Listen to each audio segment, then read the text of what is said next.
ሰላም እጅጉን የተወደዳችሁና የተከበራችሁ የአሁን ስፖርት አድማጭ ተመልካቾቻችን እንደምን ዋላችሁ። የጠዋት ስፖርታዊ መረጃዎችን ከአሁን ስፖርት ይዘን መጥተናል። ትላንትና የተደረጉ ጨዋታዎችን እንመለከታለን። ከሀገር ውስጥ እስከ ባህር ማዶ በርካታ ጨዋታዎች ናቸው የተደረጉት። ትላንትና ሪያል ማድሪድ በሜዳውና በደጋፊዎቹ ፊት ሽንፈት አስተናግዷል። በዚህም የተነሳ ከባርሴሎና ጋር ያለው የነጥብ ልዩነት ወደ 4 ከፍ ማለቱን ነው መመልከት እየቻለው። በተጨማሪም ደግሞ የደረጃ ሰንጠረዡ ላይ ዝቅ ማለትም ችሏል። ሪያል ማድሪድ በአሁኑ ሰዓት ላይ የሚነሱ በርካታ ጥያቄዎች አሉ በአሰልጣኝ ዣቪ አሎንሶ ስር። እሱን እንመለከታለን። ሌሎች መረጃዎችንም እንዲሁ በስፋት የምናጋራችሁ ነው የሚሆነው። ከዚህም በተጨማሪ የክለብ መረጃዎችን የምናጋራችሁ ይሆናል። ማንቸስተር ዩናይትድም ዛሬ ወደ ሞሊኒክስ ስቴዲየም አቅንቶ ከወራጅ ቀጠና ከሚገኘው ከወልቨርሃምፕተን ጋር የሚያደርገው የመጨረሻ የ15ኛ ሳምንት የእንግሊዝ ፕሪሚየር ሊግ ተጠባቂ ጨዋታ አለ። እሱንም በስፋት የምንመለከት ነው የሚሆነው። ከክለብ መረጃዎች ጋር አርሰናል፣ ማንቸስተር ዩናይትድ፣ ማንቸስተር ሲቲ፣ ሊቨርፑል፣ ሪያል ማድሪድ የመሳሰሉ ክለቦችን በስፋት እንመለከታለን።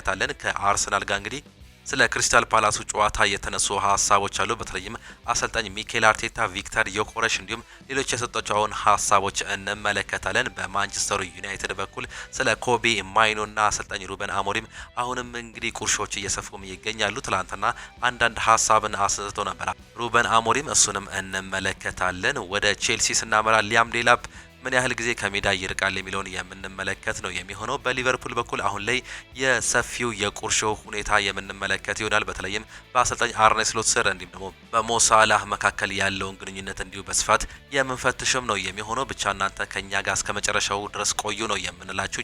እንዲሁም ደግሞ አዲስ የዩቲዩብ ቻናልም ከፍተናል። በኦሮምኛ የስፖርት ዜናዎችን የምናቀርብበት ሌላ ፊፋ ስፖርት የሚል ቻናል ከፍተናል። ይህንንም እንግዲህ በኮመንት ቦክስ ላይ የምታገኙት ይሆናል። ኮመንት ቦክስ ላይ ሊንኩን ፒን እናደርግላችኋለን። እዛም እየገባችሁ ሰብስክራይብ እያደረጋችሁ እንድታዳምጡን ነው የምንጋብዛችሁ። አንዳንድ ፕሮግራሞችን እንዲሁም ደግሞ ሽልማት ያለው ፕሮግራሞችን በዛ ላይ የምናቀርብ ይሆናል። እሱንም ሰብስክራይብ እንድታደርጉ እየጋብዘን እኛ ግን ቀጥታ ወደ ፕሮግራሞቻችን ነው የምናልፈው።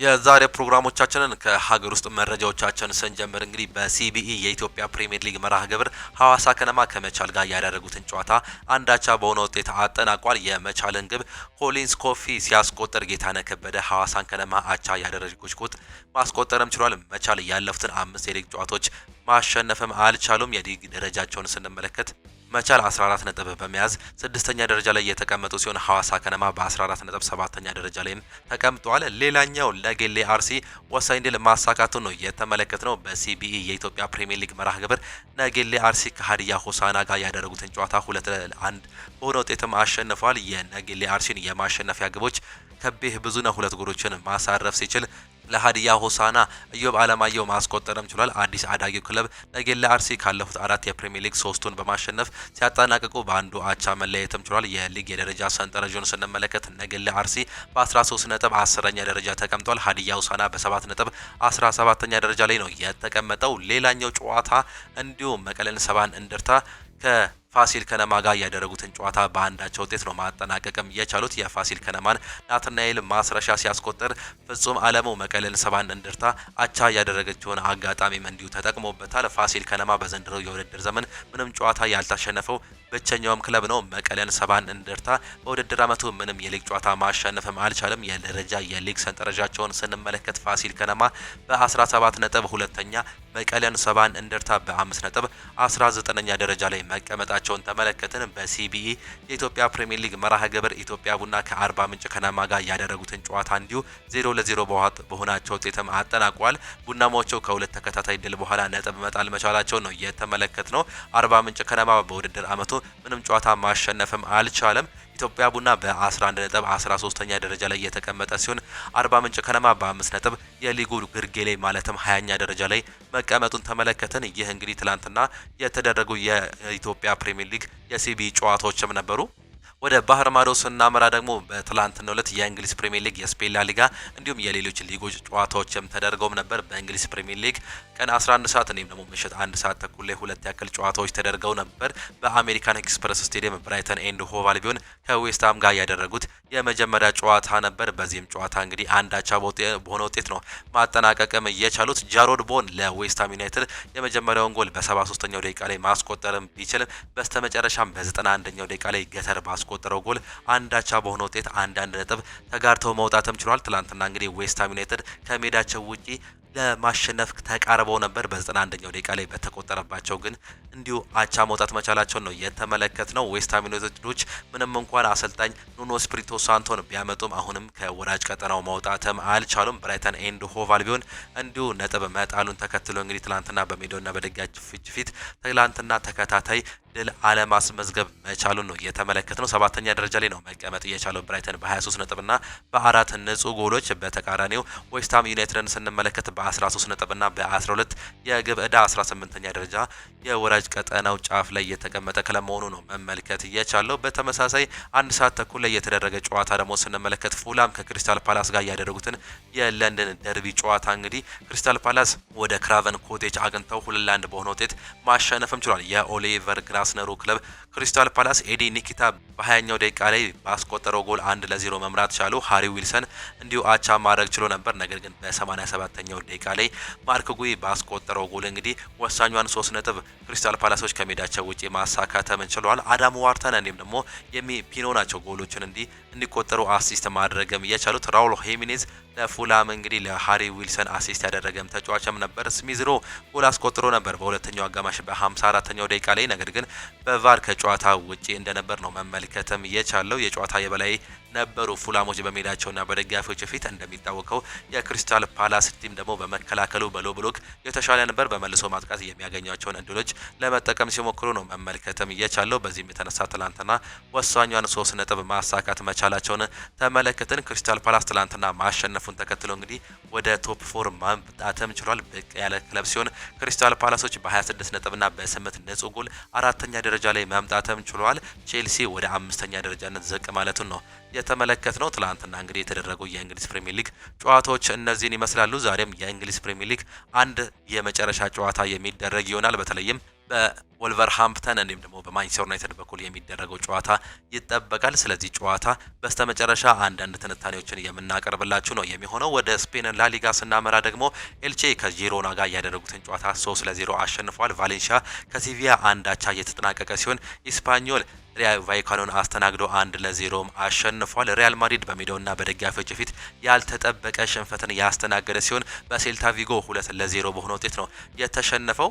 ስዌድበርግ ነው ሁለቱንም ጎሎች እንግዲህ ማስቆጠርም የቻለው። ሁለቱም ጎሎች በሁለተኛው አጋማሽ የተገኙ ጎሎችም ነበሩ። ሪያል ማድሪድ ትላንትና በሜዳውና በደጋፊዎች ፊት እጅግ በጣም ከባድ ፈተና አጋጥሞትም ነበር። ምንም እንኳን የጨዋታ የበላይ ቢሆኑም እንዲሁም ደግሞ ብዙ ሙከራዎችን ማድረግ ቢችሉም እንግዲህ ወሳኙን 3 ነጥብ ግን ለሴልታ ቪጎ አሳልፈው መስጣትም ችሏል። ይህም በአሰልጣኝ ዣቪ አሎንሶ ስር የሚነሱ ጥያቄዎችን እያበዙ እንደሚገኙ እየተመለከትን እንገኛለን። በ64ኛው ደቂቃ ላይ ተከላካዩ ፌራን ጋርሺያ በሁለት ቢጫ ካርድ ምክንያት እንግዲህ ካርድ መውጣት መቻሉን ተከትሎ ሪያል ማድሪዶች በመከላከሉ ላይ እጅግ በጣም ሲቸገሩ ተመልክተንም ነበር። እንዲሁ በመጀመሪያው አጋማሽ አንድ ጉዳትም ተመለከትን።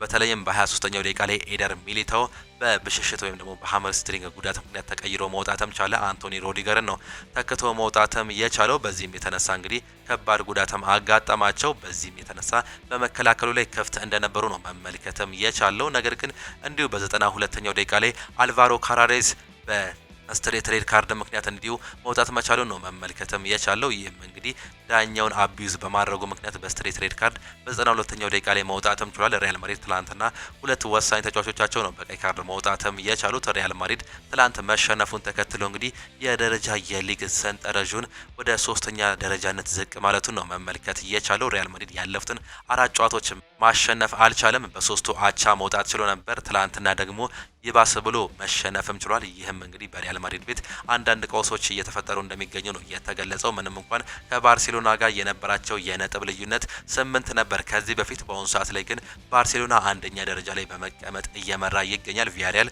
2ኛ ደረጃ መምጣቱን ነው የተመለከትነው። ባርሴሎና በ37 ነጥብ ነው 1ኛ ደረጃ ላይ መቀመጥም የቻለው። ሪያል ማድሪድ ከዚህ ዝቅ ብሎ በ4 ነጥብ በ33 ነጥብ 3ኛ ደረጃ ላይ ተቀምጧል። ቪያሪያል 35 ነጥብ በመያዝ 2ኛ ደረጃ ላይ የተቀመጠ ክለብ ነው። አትሌቲኮ ዲ ማድሪድ በ31 ነጥብ 4ኛ ደረጃ ላይ የተቀመጠ ሲሆን ኢስፓኞል 5ኛ ደረጃ መቀመጡን ነው መመልከትም የቻለው። አሰልጣኝ ዣቪ አሎንሶ እንግዲህ አሁንም በርካታ ጥያቄዎች ይነሱባቸዋል። በተለይም እንግዲህ በማጥቃቱና በመከላከሉ አሁንም ቢሆን የሚያሰልፏቸው ተጫዋቾች እንዲሁም ደግሞ የሚመርጧቸው ተጫዋቾች የግል ጸብ ያለባቸው ይመስላል ተብሎ አሁንም እየተነሳም ይገኛል። በተለይም ከሮድሪጎ ጉዌዝ ጋር የተነሳ አንዳንድ ጥያቄ ይነሳባቸዋል። እንዲሁ ደግሞ በአሁኑ ሰዓት ላይ በሪያል ማድሪድ በኩል የተከላካይ አቅማቸው እጅግ በጣም እየተዳከመ መጥቷል። ትላንትና ኤደር ሚሊታኦ ተጎድቷል። አንቶኒ ሮዲገር ከጉዳት ተመልሶ ነው እንግዲህ ትላንትና ተቀይሮ መግባትም የቻለው። አልቫሮ ካራሬስ በቀይ ካርድ ምክንያት መውጣትም ችሏል። እንዲሁም ደግሞ ፌራን ጋርሻ እንዲሁ በቀይ ካርድ መውጣትም ችሏል። በቀጣይ የስፔን ላሊጋ ጨዋታዎች እነዚህ ሶስቱ ተጫዋቾች አይኖሩም። እንዲሁም ደግሞ እንደ ዴቪድ አላባ የመሳሰሉ ትሬንት አሌክሳንደር አርኖልድ እና ዳኒ ካርቫል የመሳሰሉ ተጫዋቾች ደግሞ በጉዳት ላይ ይገኛሉ። የሪያል ማድሪድ ምናልባትም በሚቀጥለው ጨዋታ እንግዲህ እንደ ኦሬል ሿሚኒ፣ ኤድዋርዶ ካማቪንጋ የመሳሰሉ ተጫዋቾች በተከላካይ ቦታ ላይ አሰልፈው ሊገቡ እንደሚችሉ ከአሁኑ ቅድሚያ ግምት እየወጡም ይገኛሉ። ትላንትና ግን ያልተጠበቀ ሽንፈት በ15ኛ ሳምንት መርሃ ግብር በሜዳቸውና በደጋፊዎች ፊት ሽንፈት አስተናግደው መውጣትም ችለዋል። ትላንትና ኪሊያን ምባፔ፣ ቪኒሲየስ ጁኒየር፣ ጁድ ቤሊንጋም የመሳሰሉ ተጫዋቾች ጨዋታው ላይ ምንም ሊፈጥሩም አልቻሉም። በጣሊያን ሴሪኤም 4 ያክል ጨዋታዎች ተደርገውም ነበር። ክሮሚኔንሴ ከሊቼ ጋር ያደረገውን ጨዋታ 2-0 ያሸነፈ ሲሆን ካግሊያሪ ሮማን አስተናግዶ 1-0 በሆነ ውጤት ማሸነፍም ችሏል። ሮማ ያለፉትን ጨዋታዎች እንግዲህ ወደ ድል መምጣትም አልቻለም። ትላንትና መሸነፉን ተከትሎ የደረጃ ሰንጠረዡን ማስረከብ መቻሉን ነው የተመለከትነው። ላዚዮ ከቦሎኛ ጋር ያደረጉትን ጨዋታ አንዳቻ ያጠናቀቁ ሲሆን ናፖሊ ከጁቬንቱስ እጅግ በጣም ተጠባቂው ጨዋታ ነበር። በዲያጎ አርማንዶ ማራዶና ስቴዲየም የተደረገው የጨዋታ ናፖሊ 2-1 በሆነ ውጤት አሮጊቶችን ማሸነፍም ችሏል። በጨዋታው ላይ የማንቸስተር ዩናይትድ ንብረት የሆነው ራስመስ ሆይሉንድ 2 ወሳኝ ጎሎችን በመጀመሪያው እንዲሁም በሁለተኛው አጋማሽ ማስቆጠርም ችሏል። ገና በሰባተኛው ደቂቃ ላይ ከዴቪድ ኔሬስ የተሻገረ ለትን ኳስ በማስቆጠር 1-0 መምራቱም ቻሉ። ነገር ግን በዚህ ዓመት በጁቬንቱስ ቤት እጅግ በጣም ድንቅ አቋሙን እያሳየ የሚገኘው ኬንያን ይሊዝ በ59ኛው ደቂቃ ላይ አቻ ማድረግም ችሎ ነበር። ነገር ግን በ78ኛው ደቂቃ ላይ ራስመስ ሆይሉንድ ባስቆጠራት ወሳኝ ጎል እንግዲህ 2-1 በሆነ ውጤት ማሸነፍም ችሏል። ጁቬንቱስ ከሜዳቸው ውጪ ነው ትላንትና ሽንፈት ማስተናገድ የቻሉት። ናፖሊ ትላንትና ማሸነፋቸውን ተከትሎ ወደ ደረጃው አናት መምጣታቸውን ነው እየተመለከት ነው። አምና የስኩዴቶ አሸናፊ የነበሩት ናፖሊ ተከታታይ 3ኛ ድላቸውን በማስመዝገብ የሊጉ መሪ መሆን መቻላቸውንም አረጋግጧል። ትላንትና በ31 ነጥብ እንዲሁም በ10 ንጹህ ጎል አንደኛ ደረጃ ላይ የተቀመጡ ሲሆን ኢንተር ሚላን በ30 ነጥብና በ19 ንጹህ ጎል ሁለተኛ፣ ኤሲ ሚላን በ28 ነጥብና በ10 ንጹህ ጎል ሶስተኛ፣ ሮማ በ27 ነጥብና በ7 ንጹህ ጎል እንግዲህ አራተኛ ደረጃ ላይ መቀመጣቸውንም ተመለከትን። ቦሎኛ 5ኛ፣ ኮሞ 6ኛ እንዲሁም ደግሞ ጁቬንቱስ 7ኛ ደረጃ ላይም ተቀምጧል። ጁቬንቱስ በዚህ ዓመት ጥሩ ጊዜን እያሳለፈም አይገኙም። ላዚዮ 10ኛ ደረጃ ላይ የተቀመጠ ሲሆን ፒሳ፣ ሄሎስ ቬሮና እና ፌሮንቲና ከ18 እስከ 20ኛ ደረጃ ላይ የተቀመጡ ክለቦች መሆናቸውንም ተመለከትን። ጀርመን ቡንደስሊጋም 2 ጨዋታዎች ተደርገዋል። ሃምበርገር ቨርደር ብሬመንን አስተናግዶ 3-2 ያሸነፈ ሲሆን ቦርሲያ ዶርትመንድ እንዲሁ ሆፈኔምን አስተናግዶ 2-0 ያሸነፈበትን ውጤት ነው መመልከትም የቻለው። በሜዳቸውና በደጋፊዎች ፊት አስተናግደው እንግዲህ በጁሊያን ብራንት እንዲሁም ደግሞ በኒኮ ሽሎቴርበርግ 2 ጎሎች 2-0 በሆነ ውጤት ቦርሲያ ዶርትመንዶች ማሸነፋቸውንም ተመለከትን። የጀርመን ቡንደስሊጋ የደረጃ ሰንጠረዡን ስንመለከት እንግዲህ ባየር ሙኒክ በ37 ነጥብ እንዲሁም በ40 ንጹህ ጎል እየመራ ይገኛል። አርቢ ሌፕዚግ በ29 ነጥብና በ15 ንጹህ ጎል ሁለተኛ ደረጃ ላይ ነው መቀመጥ የቻለው። የነጥብ ልዩነታቸውን አሁን ወደ 8 ከፍ ማድረግም ችሏል። ቦርሲያ ዶርትመንድ በ28 ነጥብና በ12 ንጹህ ጎል ሶስተኛ ደረጃ ላይ የተቀመጠ ሲሆን ባየር ሊቨርኩሰን 4ኛ፣ ሆፈንሃይም 5ኛ እንዲሁም ስቱትጋርት 6ኛ ደረጃ ላይ የተቀመጡ የጀርመን ቡንደስሊጋ ክለቦች መሆናቸውንም ተመለከትን። ወደ ፈረንሳይ ሊግ 1 ስናመራ ደግሞ ኒስ ከአንገርስ ጋር ያደረገውን ጨዋታ 1-0 በሜዳው ተሸንፏል። አንገርስ እንዲሁም ሜትስን አስተናግዶ 3-1 ያሸነፈ ሲሆን ሊሃርቭ ከፓሪስ 0-0 ተለያይተዋል። ሎረንት ኦሎምፒክ ሊዮንን አስተናግዶ 1-0 ያሸነፈበት ሌላኛው ትላንትና የተደረጉ ጨዋታዎች ነበሩ። ዛሬም እንግዲህ በእንግሊዝ ፕሪሚየር ሊግ እንዲሁም በስፔን ላሊጋ የሚደረጉ ጨዋታዎች አሉ። በጣሊያን ሴሪኤም እንዲሁ ጨዋታ ይደረጋል። በተለይም በእንግሊዝ ፕሪሚየር ሊግ የ15ኛ ሳምንት መርሃ ግብር የመጨረሻ ጨዋታን ስንመለከት ማንቸስተር ዩናይትድ ከሜዳቸው ውጪ ወደ ሞሊኒክስ ስቴዲየም አቅንተው ከወልቨርሃምፕተን ጋር የሚያደርጉት ጨዋታ ይጠበቃል። ወልቨርሃምፕተን ያለፉትን 14 ጨዋታዎች 2 ነጥብ ብቻ ነው በእንግሊዝ ፕሪሚየር ሊግ መሰብሰብም እየቻሉት። ይህም እንግዲህ በጣም መጥፎ ጊዜን በእንግሊዝ ፕሪሚየር ሊግ እያሳለፉም ይገኛሉ። 2 አቻዎችን ብቻ ያስመዘገቡ ሲሆን ካለፉት 7 ጨዋታዎች ምንም አይነት አቻና ድል ማስመዝገብም አልቻሉም። ይህም እንግዲህ መጥፎ ጊዜ እያሳለፉም ይገኛሉ። ወደ አሸናፊነት ለመመለስም እንግዲህ የራሳቸውን ጥረት እያደረጉ እንደሚገኙ ነው በርካቶቹ የሚያነሱት። ማንቸስተር ዩናይትድም ቢሆን እንግዲህ ያለፉትን አንድ ጨዋታ ማሸነፍ አልቻለም። በኦልድ ትራፎርድ የተደረገውን የዌስትሃም ጨዋታ በርካቶቻችን እናስታውሳለን። 1-0 ሲመሩ ቆይተው አንድ አቻ የወጡበት እጅግ አስቆጪ ጨዋታ ዛሬ ግን ከሜዳቸው ውጪ ነው እንግዲህ የዛሬውን ጨዋታም የሚያደርጉት። እነዚህ ሁለቱ ክለቦች በታሪካቸው በተገናኙበት ጊዜ ማንቸስተር ዩናይትድ 52 ጊዜ ማሸነፍ የቻለ ሲሆን 38ቱን ወልቨርሃምፕተን አሸንፏል። 20ውን ደግሞ በአቻ ውጤት ነው ማጠናቀቅ የቻሉት። ነገር ግን በማንቸስተር ዩናይትድ እና በወልቨርሃምፕተን አምና በተደረጉ ጨዋታዎች ስንመለከት በደርሶ መልስ ወልቨርሃምፕተን ማንቸስተር ዩናይትድን ማሸነፉን እናስታውሳለን። ይህ በዚህ ዓመት ግን ይደገማል ተብሎ አይጠበቅም። በተለይም ወልቨርሃምፕተን ባለው የዚህ ዓመት አቋም የተነሳ እንግዲህ ማንቸስተር ዩናይትድ ቅድሚያ ግምት እያገኘም ይገኛል። ነገር ግን ማንቸስተር ዩናይትዶች ያለፉትን ጨዋታዎች ከዌስትሃም እንዲሁም ደግሞ ከኤቨርተን ጋር ያደረጉት ጨዋታዎችን አቻ መውጣታቸውን እንዲሁም መሸነፋቸውን ተከትሎ ዛሬም እንግዲህ ከባድ ጨዋታ ሊሆንባቸው እንደሚችል ከሜዳ ውጪ እየተገለጸም ይገኛል። በዛሬው ጨዋታ ላይ የማይገኙት ተጫዋቾችን ስንመለከት ቤንያሚን ሼስኮ እንዲሁም ደግሞ ሃሪ ማጉዌር በጉዳት ምክንያት የማይገኙ ተጫዋቾች መሆናቸው እየተገለጸ ሲሆን ሌሎቹ ግን ብቁ መሆናቸው ተገልጿል። የኮቢ ማይኖ ጉዳይ አሁንም በማንቸስተር ዩናይትድ በኩል የሚነሳም ጉዳይ ነው። አሰልጣኙ በዛ ቦታ ላይ ተጫዋቾች አሉኝ እሱን አላሰልፈውም ሲሉ አሁንም በግትርነታቸው መቆማቸው ነው እየተገለጸ የሚገኘው። ይህም እንግዲህ በርካታ ጭቅጭቅን እየፈጠረም ይገኛል። በእነዚህ ሁለቱ ክለቦች መካከል በርካታ ጎሎችን ያስቆጠሩ ተጫዋቾችን ስንመለከት ብሩኖ ፈርናንዴዝ ይህ ካፒቴን 5 ጎልና 2 አሲስት በማስመዝገብ በ14 ጨዋታዎች 7 የጎል አስተዋጽኦ በመያዝ እንግዲህ ይጠቀሳል። ብሪያን ምቤሞ 5 ጎልና 1 አሲስት ያስመዘገበ ተጫዋች ነው። ነገር ግን ይህ ተጫዋች ከኢንተርናሽናል ብሬክ መልስ ምንም አይነት ጎልና አሲስት ማንቸስተር ዩናይትድ ቤት ማስመዝገብም ያልቻለም። ይህም እንግዲህ አንዳንድ ህጸጾችን እንዲሁም ደግሞ ተቃውሞችን እየደረሰበት የሚገኝ ተጫዋች ነው። ካርሎስ ካሴሜሮ 3 ጎልና 2 አሲስት ያስመዘገበ ተጫዋች ነው።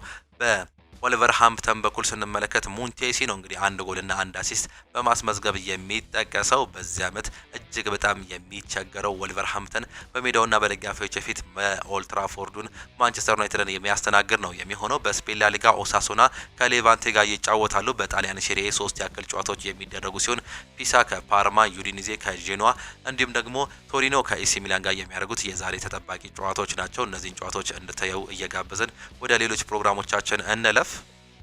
ወደ ክለብ መረጃዎቻችን ስናልፍ ቅድሚያ አርሰናልን እንመለከታለን። ሚኬል አርቴታ በኦልትራፎርድ፣ ሴንት ጄምስ ፓርክ ስቴዲየም፣ አንፊልድ፣ ስታንፎርድ ብሪጅ እንዲሁም ወደ ቪላ ፓርክ ከባባድ ጨዋታዎችንም መተናል። ከዚህ በኋላ በሂደት 10 ነጥብ ርቀን እየመራንም ብለን ነበር፣ ካሰብንበት የተለያየ ዓለም ነው ያለ ነው ማለት ነው ሲሉ እንዲሁም ገልጿል። የትላንትና ውጤት የተለየ ሊሆን ይችል ነበር ሲሉ ስላለፈው ውጤት ይናገራሉ። ነገር ግን እውነታው ያ አይደለም። 18 ጨዋታ አልተሸነፍንም ነበር። ነገር ግን አሁንም የነጥብ ልዩነቱን ብትመለከት በጣም ጠባብ ነው። ይህ የሊጉን ደረጃም ያሳያል። አሁን ከፊታችን ያለው እድል እናውቃለን። ከዚህ ትምህርት ወስደን ወደፊት ማስቀጠል አለብን ሲሉ ነው እየገለጹ የሚገኙት። ከዚህ በፊት በ8 ነጥብ ልዩነት እየመራንም ተገኝተንም ነበር። ነገር ግን በአሁኑ ሰዓት ላይ በ2 ነጥብ ልዩነት ነው የምንገኘው። ይህም እጅግ በጣም ትልቅ ሊግ መሆኑን ያሳያል። ይህንንም ደግሞ እንዲሁ መማርም አለብን፣ ለውጦችን መፍጠርም አለብን። ይህ ሳያሰጋን ጨዋታዎችን ለማሸነፍ መስራት አለብን ሲሉ ነው አሰልጣኝ ሚኬል አርቴታም የተናገሩት። ቪክተር ዮኮሬሽም ይናገራል። በእርግጥ በውጤቱ በጣም አዝነናል። ነገር ግን ገና ታህሳስ ላይ ነን። በጣም ብዙ ጨዋታዎችም ይቀራሉ። ለቀጣዩ ጨዋታ ዝግጁ ነን።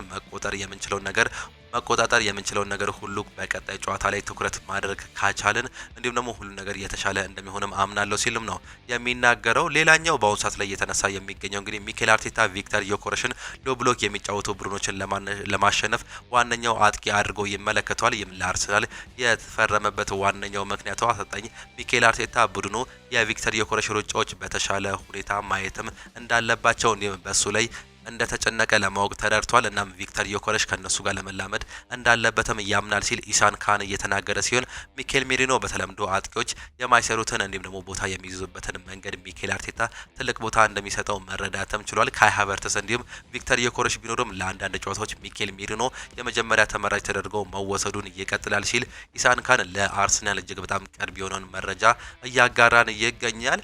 ካይ ሃቨርትስ ከጉዳት ሲመለስ የአርሰናል የመጀመሪያው የ9 ቁጥር ተሰላፊ ቀዳሚ ምርጫም ይሆናል። የአርሰናል ሰዎች ከፈረንጆቹ ገና በዓል በፊት እንደሚመለስ ባወቁ ጊዜ እጅጉኑ በደስታ ተሞልቷል ሲል ይሁ ጋዜጠኛ እየገለጸም ይገኛል። ነገር ግን ሚኬል አርቴታም ለካይ ሃቨርትስ የአጥቂ ሳይሆን በቡድኑ ላይ ሌላ ሚና የሚፈለግለት ይሆናል ሲልም ገልጿል። ሚኬል አርቴታ ካይ ሃቨርትስ እንዲሁም ቪክተር ዮኮሬሽን የቅድመ ውድድር ዘመን ወቅት ላይ አብረውት የሚጫወቱበትን ዘዴ እያዘጋጀ እንዲሁም አጥቂዎችን አብረው በአሰላለፍ ውስጥ ጥሩ ሲዋሃዱ ማየት እንደሚችልም ተረድቷል። ለካይ ሃቨርትስ ግን ከአጥቂ ሌላ ሚና ለመስጠት እያሰበም ይገኛል። የተጫዋች ሲመለስ በተለያዩ ቦታዎች ላይ ልንመለከተው እንችላለን ሲል ለአርሰናል ቀልብ የሆነው ኢሃን ካን እየዘገበ ነው የሚገኘው። በዘንድሮ የውድድር ዘመን በሊጉ በማንቸስተር ዩናይትድ ተቀይሮ የተገቡ ተጫዋቾች ምንም ተጽዕኖ መፍጠርም አልቻሉም። ማንቸስተር ዩናይትድ በዚህ ዓመት በሊጉ ተቀይረው ከገቡ ተጫዋቾች ምንም አይነት ጎል ማግኘት እንዳልቻለ ነው እንዲሁ ስታቲክሱ የሚያሳየው። ኖቲንጋም ፎረስት እንዲሁም ኤቨርተን በተመሳሳይ ከተቀያሪ ወንበር ተጫዋቾች ምንም ግብ ያላገኙ ክለቦችም ናቸው። ከተቀያሪ እነማን ብዙ ጎሎችን አላገኙም የሚለውን ስንመለከት ማንቸስተር ዩናይትድ፣ ኖቲንጋም ፎረስት እንዲሁም ኤቨርተን ምንም አይነት ጎል ያላገኙ ክለቦች ናቸው። ማንቸስተር ሲቲ እንዲሁም ደግሞ ወልቨርሃምፕተን እና ክሪስታል ፓላስ ደግሞ አንዳንድ ጎል በማግኘት እንግዲህ የወረደ አቋም ያሳዩ በቅያሪ ላይ የተመለከትነው ጉዳይ ነው። ማንቸስተር ዩናይትድ በዚህ ዓመት የተለያዩ ተጫዋቾችን ቀይሮ ቢያስገባም እንግዲህ ጨዋታ ሲቀይሩ ተመልክተንም አናቅም። ተቀይረው ገብተውም ጎሉ ያስቆጠሩ ተጫዋቾች የለም ይለናል ኦፕታ በዘገባው። ከፖል ስኮልስ ጋር ለጸብ የተጋበዘውን ተጫዋች ደግሞ እንመልከት። ባለፈው የውድድር ዓመት ማንነት ከቅርብ ጊዜ ድረስ ያልታወቀ አንድ የማንቸስተር ዩናይትድ ተጫዋች ከፖል ስኮልስ ጋር ለጸብ መጋበዙ ነው የሚታወሰው። የቀድሞ የማንቸስተር ዩናይትድ ተጫዋች እንዲሁም የአሁኑ ተንታኝ ፖል ስኮልስ ጉዳዩን አስመልክቶ አንድ የክለብ ተጫዋች ለጸብ እንደሚፈልገኝ ገልጾልኛል ሲል መደመጡ የሚዘነጋም ጉዳይም አይደለም። ቀጥሎም ስኮልስ ተጫዋቹ ግን እንደማን እንደሆነ መናገርም አልፈለግም፣ ነገር ግን እኔ በወቅቱ እሱን ለማነጋገር ፈልጌም ነበር፣ ሆኖም ተጫዋቹ ዳግም ሊያናግረኝ አልፈለግም ሲልም ይናገራል። አሁን ላይ የወጡ ዘገባዎች እንደሚያመላክቱትም በወቅቱ ከፖል ስኮልስ ጋር ለጸብ ተጋብዞ የነበረው የማንቸስተር ዩናይትድ ተጫዋች ሊሳንድሮ ማርቲኔዝ እንደሆነም ተገልጿል። ፖል ስኮልስ ማርቲኔዝ ዩናይትድ የፕሪሚየር ሊጉ ዋንጫ እንዲያሳካ ሊረዳ የሚችል ተጫዋች አይደለም፣ ለኔ እሱ በትልቅ ደረጃ የሚጠቀስ ተጫዋች አይደለም ማለቱን አርጀንቲናዊ ተጫዋች ሊሳንድሮ ማርቲኔዝ በእጅጉ አበሳጭቶት እንደነበር ነው እየተገለጸ የሚገኘው። በዚህም ለጸብ ጋብዞት እንደነበር እንዲሁ ሜል ይዞት የወጣውን ዘገባ በስፋት ተመለከትን። ከወልቨርሃምፕተን ጋር ጥሩ ሪከርድ ያለው ማንቸስተር ዩናይትድን ደግሞ እንመልከት። ማንቸስተር ዩናይትድ ከዛሬው ተጋጣሚው ወልቨርሃምፕተን ጋር ባደረገው ያለፉት ጨዋታዎች ጥሩ ሪከርድም አለው። ቀያዮቹ ሰይጣኖች ወልቨርን በተቃራኒው በገጠሙባቸው የመጨረሻ 6 ጨዋታዎች በአራቱ ድል ማድረግ መቻላቸውን ነው የተመለከትነው። በተቃራኒው የላንክሻይሩ ክለብ ከወልቨርሃምፕተን ጋር ባደረጓቸው የመጨረሻ 2 መርሃ ግብሮች በሁለቱም ሽንፈትም አስተናግዷል። ይህም አምና ማለት ነው። ማንቸስተር ዩናይትድ በጥር የዝውውር መስኮት ተጫዋቾችን የማስፈረም እቅድ የለውም ተብሏል። ይልቁንም በክረምት የዝውውር መስኮት ለማስፈረም በቀዳሚ ኢላማነት ከያዛቸው ተጫዋቾች ወኪሎች ጋር ድርድሮችን እንደሚያደርግ ነው የተመላከተው። በዚህም መሰረት ማንቸስተር ዩናይትድ የጥር የዝውውር መስኮትን ለክረምት መደርደሪያ አድርገው ይጠቀሙበታል ተብሎ እንደሚጠበቅ እንዲህ ክሪስ ዊሊየር እየዘገበ ይገኛል። ነገር ግን ማንቸስተር ዩናይትዶች በጥር የዝውውር መስኮት ምንም አይነት ተጫዋች ያመጣሉ ተብሎም አይጠበቅም። ምንም እንኳን በአሁኑ ሰዓት ላይ እንደ ኤሊዮት አንደርሰን፣ አዳም ዋርተን፣ ካርሎስ ባሌባ ያሉት ስሞች በክረምት ይመጣሉ ተብሎ ቢጠበቅም ጆ ጎሜዝን እና እንዲሁም ደግሞ ኮነር ጋላገርን በጥር የዝውውር መስኮት ማንቸስተር ዩናይትድ ከሚመለከቷቸው ተጫዋቾች አንዱ ነው ተብሎ ይጠቀስም ነበር። ነገር ግን ይህ የመሆን እድሉ ጠባብ ነው ሲል ይህ ጋዜጠኛም ይገልጻል። ለዚህ ታላቅ ክለብ የሚገባውን ማድረግ አለብን ሲል ይናገራል። ፖርቹጋላዊው የመስመር ተመላላሽ ዲያጎ ዳሎ ያለበት ክለብ ታላቅ በመሆኑ የሚገባውን እንዲሁም ደግሞ የሚያስፈልገውን ነገር ማድረግ ይኖርብናል ሲልም ይናገራል። በዚህ የውድድር ዘመን በጣም ጥሩ ቡድን መሆናችንን እንዲሁም ደግሞ ማንኛውም ቡድን ማሸነፍ እንደምችል አሳይተናል ብዬም አስባለሁ። ከዚያም ወደ ራሳችን ውስጥ ማስገባት ያለብን ነገር ነው። አንዳንድ ጊዜ የእግር ኳስ ብቃት ብቻ አይደለም ከውስጥ የመጣ መሆን አለበት ሲልም ይናገራል። የእግር ኳስ ጨዋታዎችን ለማሸነፍ እንዲሁም ደግሞ ሕይወትን በዚያ መንገድ ለመኖር በየቀኑ የምታገኘው ቁጣ እንዲሁም ደግሞ መነሳሳት መሆን አለበትም ሲልም ይገልጻል። ለዚህ ክለብ በመጫወት ጨዋታዎችን በማሸነፍ እንዲሁም ደግሞ ዋንጫዎችን በማንሳት ትልቅ የበለጠ ቁርጠኛ መሆን አለብን ብዬ አስባለሁ ሲልም ይናገራል። ነገር ግን የሂደት ነው፣ ጊዜ ያስፈልገናል ወደሚለው ነገር አልገባም። ወዲያውኑ ማሸነፍ አለብን ብዬም አስባለሁ። ምክንያቱም ክለቡ የሚያየው እንዲሁም ደግሞ ያ ነው። ለዚያም ነው እንደዚህ አይነት እድሎች ሲኖሩ ሳናሸነፍ ቀርቶ አንዳንዴ የበለጠ የሚያመው ሲል ሀሳቡን ይገልጻል ዲያጎ ዳሎ። አሰልጣኝ ሩበን አሞሪም ከዛሬው ጨዋታ በፊት የሰጡትን ጋዜጣዊ መግለጫ ለማስታወስ ያክል እንግዲህ ስለ ኮቢ ማይኖ እንዲሁም ደግሞ ተጫዋቾች አመራረጥ ተጠይቀው ነበር። እኔ የምፈልገው ማሸነፍ ነው፣ ያም ደግሞ ተጫዋቾች ማን ይሁን ማን አለይም ምርጡን ተጫዋች ነው የማስገባው። እኔ ለክለቡ የሚጠቅመውን እንጂ በዝና አይደለም የሚመርጠው። ኮቢ የአካዳሚ ተጫዋች ነው፣ እሱ ይገባኛል። ያ ማለት ተጫዋቹን ማስገባት አለብኝ ማለት አይደለም ሲሉ እንዲሁ ይናገራሉ። በአፍሪካ ዋንጫ ውድድር ተጽዕኖ ላይ እንግዲህ ኮቢ ማይኖ እድል ስለማግኘቱ ተጠይቀውም ነበር። አላውቅም፣ ልምምዶችን ከተመለከትኩ በኋላ ለክለቡ የሚመጥነው ወደ ተጫዋችነት እንዲሁም ደግሞ ወደ ጨዋታነት አስገባዋለሁ ሲሉ ይናገራሉ። በዛ ላይ ማን ይሰለፍ ማን አሁን የማውቀው ጉዳይ አይደለም ሲሉም ነው የገለጹት። ወልቨርሃምፕተን በውድድር ዘመኑ በሊጉ ምንም ጎል ወይም ደግሞ ምንም ድል ስለማላደረጉ ተጠይቀውም ነበር። ምንም ነገር ሊፈጠር ይችላል። በፕሪሚየር ሊግ ታሪክ በአንድ የውድድር ዓመት ምንም ጨዋታ አለማሸነፍ የቻለ ቡድን የለም። ለዚህ ለጨዋታ ዝግጁ መሆንን አለብን። ሁሉም ጨዋታ አስቸጋሪ ይሆናል፣ የዛሬውም ጨዋታ ከባድ ይሆናል ሲሉም ነው የገለጹት። ስለ አካዳሚ ተጫዋች እድል አለማግኘት እንዲሁም ደግሞ ሺያ ሌሲ ተጠይቀውም ነበር። ኮቢ ማይኖ አለ፣ ሺያ ሌሲ አስቸጋሪ ሁኔታ ነው ዊንገር በማይኖረኝ ጊዜ አማድን እጠቀማለሁ። እሱን ማደርገውም ደግሞ ዊንግ ባክ ላይ ልምድ ያለው ተጫዋች ስላለኝ ነው። ጨዋታዎችን ለማሸነፍ የተዘጋጁ ተጫዋቾችን ነው ወደ ሜዳ የማስገባው። ከዚህ የተቃራኒ ምንም ነገር የለብኝም ሲሉ ይናገራሉ። ስለ ጫናም ተጠይቆም ነበር። የሜንታሊቲ ችግርም አይደለም፣ ተጫዋቾች ቶፕ 5 ውስጥ እንገባለን ብለው አይደለም ወደ ሜዳ የሚገቡት። አንዳንዴ ጥሩ እንጫወታለን፣ አንዳንዴ ደግሞ መጥፎ ነው ነጥብ እንጥላለን ሲሉም ይናገራሉ። ስለ ዲያጎ ዳሎ እንዲሁም ደግሞ ማቲያስ ደሊት ስለ ዛሬው ጨዋታ መድረስም ተጠይቆም ነበር። ቢደርሱ ይመስለኛል አብረን እንመለከታለን ሲሉም ገልጿል። ማቲያስ ደሊት ያለፈውን ጨዋታ አለመሰለፉን እናስታውሳለን። በጉዳት ምክንያት ጨዋታዎችን በመመራበት ጊዜ ስለ ቲሙ ውጤት አስጠብቆ ስለ መውጣት መጨነቅም ተጠይቆም ነበር። ጭንቀት አይደለም አቻ ወጣ ነው ስለተጨነቅን ሳይሆን በአንድ ሰከንድ ውስጥ ኳስ ኮርና አተን ከዛ በኋላ የተፈጠረ ችግር ነው ሲሉም እንዲሁ ይናገራሉ። ይህ የአንዳንድ ችግር ነው እንጂ ጭንቀት አይደለም ሲሉ ነው የሚናገሩት። በቼልሲ መረጃዎቻችን ደግሞ ሊያም ዴላፕ ለምን ያህል ጊዜ ከሜዳ ይርቃል የሚለውን ደግሞ እንመልከት። የቼልሲው የፊት መስመር ተሰላፊ ሊያም ዴላፕ በትላንትና በሰው ጨዋታ የትከሻ መዛነፍ አጋጥሞት እንደነበር ይታወቃል። ይህንንም ተከትሎ ሊያም ዴላፕ በጉዳት ምክንያት ከ6 እስከ 8 ሳምንታት ከሜዳ ሊርቅ እንደሚችል ቶክ ስፖርት እያስነበበም ይገኛል። ሊያም ዴላፕ በውድድር ዓመቱ መጀመሪያ ካጋጠመው የሃምስትሪንግ ጉዳት የተመለሰው በቅርቡ መሆኑ አይዘነጋም። ነገር ግን ዳግም ወደ ጉዳት ዝርዝር ውስጥ የገባም ተጫዋች ነው። በቼልሲ ቤት እንግዲህ ምንም አይነት ጎልና አሲስት ማስመዝገብ ያልቻለው የተጫዋች አሁንም ዳግም ወደ ጉዳት ዝርዝር ውስጥ የገባ ሌላ ተጫዋች መሆኑን እንዲሁ በስታቲክስ ደረጃ እየተመለከትነውም ጉዳይ ነው። ማይክል ኦውን ይናገራል። ይህ የቡድን ስፖርት ነው ሲል ነው የሚናገረው። የቀድሞ እንግሊዛዊ ተጫዋች ማይክል ኦውን የሊቨርፑል ተጫዋች መሐመድ ሳላህ የሰጠውን አስተያየትም ተችቷል። ሳላህ የሚሰማህ ይገባኛል፣ ቡድኑ ለረጅም ጊዜ ትከሻ ላይ ይወድቀዋል፣ በክለቡ ሁሉንም ነገር አሸንፋል ሲልም ይናገራል። አክሎም ነገር ግን ይህ የቡድን ስፖርት ነው፣ በይፋ ወጥተህ የተናገርከውን መናገር አትችልም ሲሉ እንዲሁ መናገሩ ነው የተመለከትነው። በሳምንት ውስጥ ለአፍሪካ ዋንጫ ትሄዳለህ፣ ቁጣውን በውስጥህ ይዘህ ለሀገርህ መደሰት እንዲሁም ደግሞ ስትመለስ ነገሮችን እንዴት እንደሚሆን ማየት የተሻለ አይሆንም ነበር ወይ ሲል ኦን የሚጠይቅም ነው የሚሆነው። ይህ ነገር ትክክል አይደለም ብዬ አስባለሁ፣ ነገሮችን እንዲሁ ዲሰንት ሆኖ አንዳንድ ነገሮችን ቢያሳልፍ ጥሩ ነበር ሲል የራሱን ሀሳብ መስጠቱን ነው የተመለከትነው። በተለይም እንግዲህ ከትላንት በስቲያ ከጨዋታ በኋላ ያነሳው ሀሳብ በሊቨርፑል ቤት ብዙ ጭቅጭቆችን እንዲሁም ደግሞ ብዙ ስትረሶችን የፈጠረ መሆኑም ይታወቃል። ከሱ ጋር የተያያዘ እንግዲህ አሌክስ ክሩክም ይዞት የወጣውን መረጃ ስንመለከት የሊቨርፑል ባለቤቶች በቀጥታ ሙሉ ለሙሉ ከሳላ ብስጭት ይልቅ ለአሰልጣኝ አርኔ ስሎት ጀርባ ናቸው ሲሉም ይናገራል። ማክሰኞ ከኢንተር ሚላን ጋር ላለባቸው ጨዋታ ሳላን ከቡድኑ አጋሮቿ ጋር ይጓዛል አይጓዘም የሚል ጥርጣሬም ተፈጥሯል። በተመሳሳይ ቅዳሜ ከብራይተን ጋር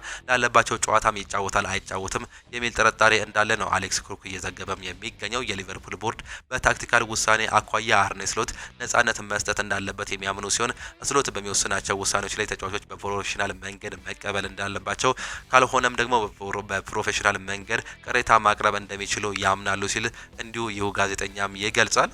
ማርክ ጉይ ይናገራል። በክረምት የዝውውር መስኮት ስለ ኮንትራት መቋረጡ ተጠይቀውም ነበር። እኔ እንደማስበው እንደዚህ አይነት ሀሳቦችን ማሰብ ወይም ደግሞ መወሰን ከባድ ነው ብለውም ያስባሉ። ነገር ግን ምንም ከባድ አይደለም፣ ምክንያቱም ዋናው ነገር አስፈላጊ ስለሆነው ነገርም ማሰብ ነው። ከዛ ቀላል መሆኑን ትረዳለህ። ፈጣሪ ለእኔ ትልቅ ነገር እንዳለው እንዲሁም ደግሞ ያሰበልኝም ምን ይሁን ዘንድ መሳካቱ አይቀርም። ነገር ግን ታውቃለህ ግቤ እንዲሁም ደግሞ አላማ የእግር ኳስን መጫወት እንዲሁም የተሻለ ማድረግ ነው ሲል ይደመጣል። አሁንም ቢሆን ፈጣሪ ያለው ይሆናል ሲል ነው ሀሳቡንም የሰጠው።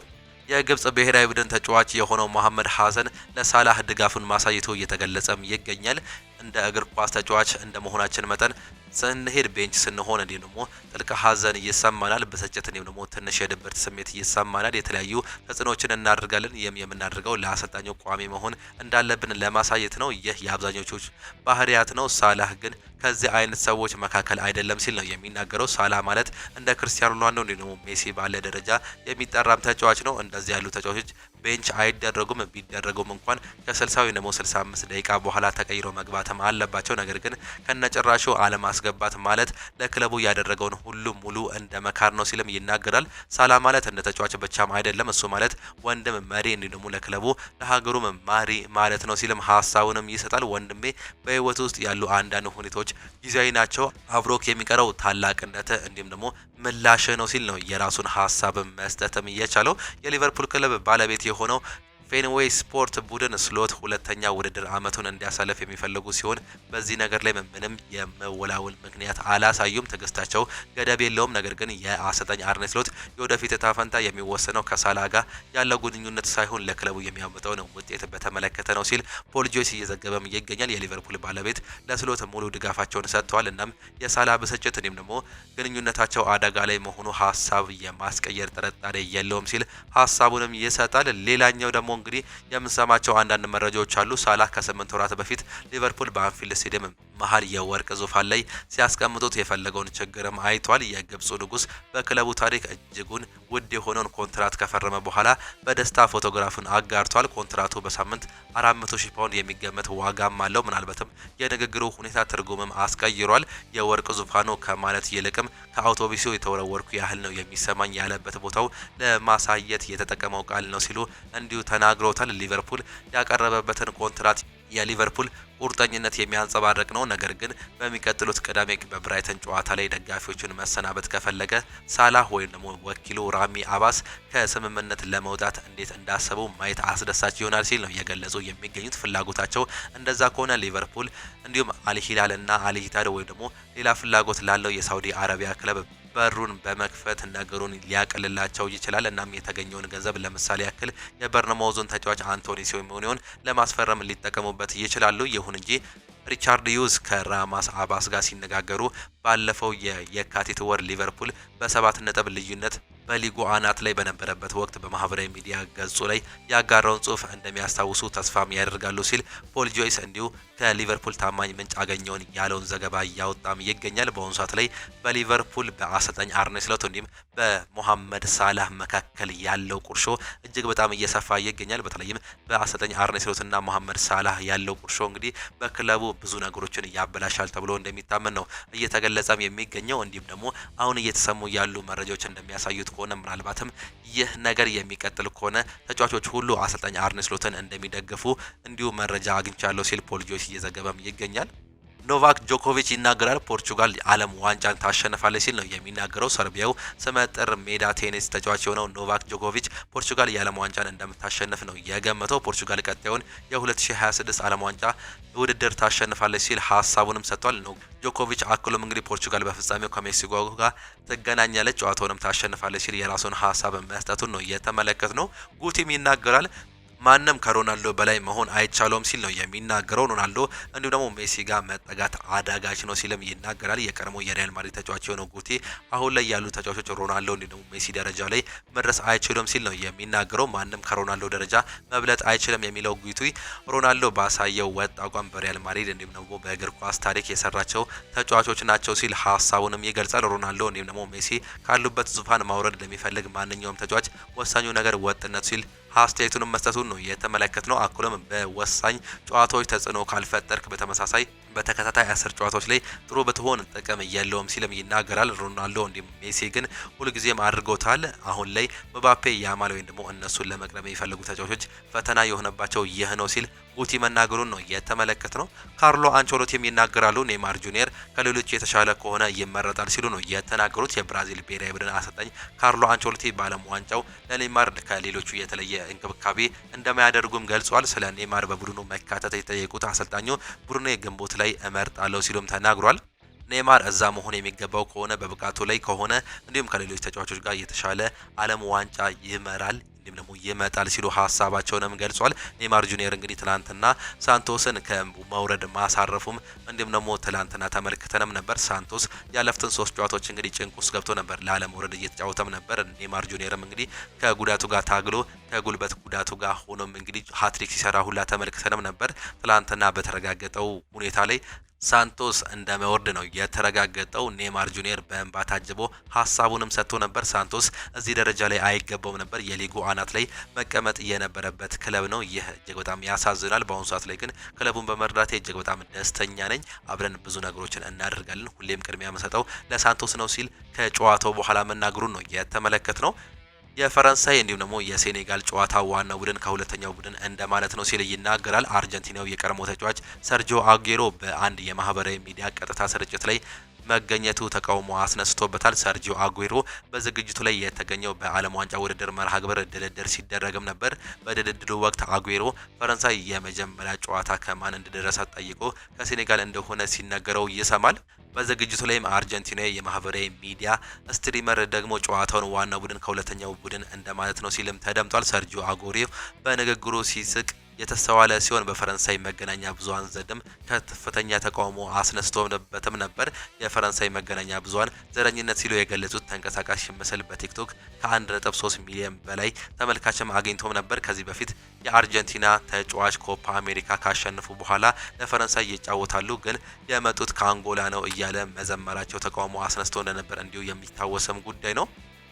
እጅጉን የተወደዳችሁና የተከበራችሁ የአሁኑ ስፖርት አድማጭ ተመልካቾቻችን ለዛሬ ነበረን ስፖርታዊ መረጃዎቻችን ይህንን ይመስሉ ነበረ። ፕሮግራሞቻችንን እንዴት አያችኋቸው? ሀሳብ አስተያየታችሁን ኮሜንት ቦክስ ላይ ልታጋሩን ትችላላችሁ። የዛሬ የአሁኑ ስፖርት የጧት ፕሮግራሞቻችን በዚሁ የሚጠናቀቁ ነው የሚሆኑት። ዛሬ አንድ ጨዋታ ይደረጋል ምሽት 5 ሰዓት ላይ የእንግሊዝ ፕሪሚየር ሊግ የ15ኛ ሳምንት የመጨረሻ ጨዋታ የሚደረግ ይሆናል። በሞሊኒክስ ስቴዲየም ወልቨርሃምፕተን ከማንቸስተር ዩናይትድ ጋር የሚያደርጉት ጨዋታ ተጠባቂ ጨዋታ ነው። በሁለቱም ክለቦች መካከል ወሳኝ የነጥብ ጨዋታ ነው የሚሆነው። ይህን ጨዋታ እንድታዩ እንጋብዛችኋለን። ከዚህም በተጨማሪ ደግሞ አንድ ሌላ ቻናልም ከፍተናል። በኦሮምኛ የከፈት ነው የፊፋ ስፖርትን እንግዲህ ሰብስክራይብ እንድታደርጉ ነው የምንጋብዛችሁ። በኮመንት ቦክስ ላይ ፒን እናደርገዋለን። እሱ ላይ እየገባችሁ እንዲሁ ሌሎች ፕሮግራሞችን በኦሮምኛ የምታገኙም ይሆናሉ። እነሱን እየጋበዝን እኛ ግን ቀጥታ የዛሬ ፕሮግራሞቻችንን የምናጠናቀቅ ይሆናል። በከሳት ፕሮግራሞቻችን እስከምንገናኝ ድረስ ግን ቻው ቻው፣ መልካም ጊዜ፣ መልካም ሙሉ ይሆንላችሁ።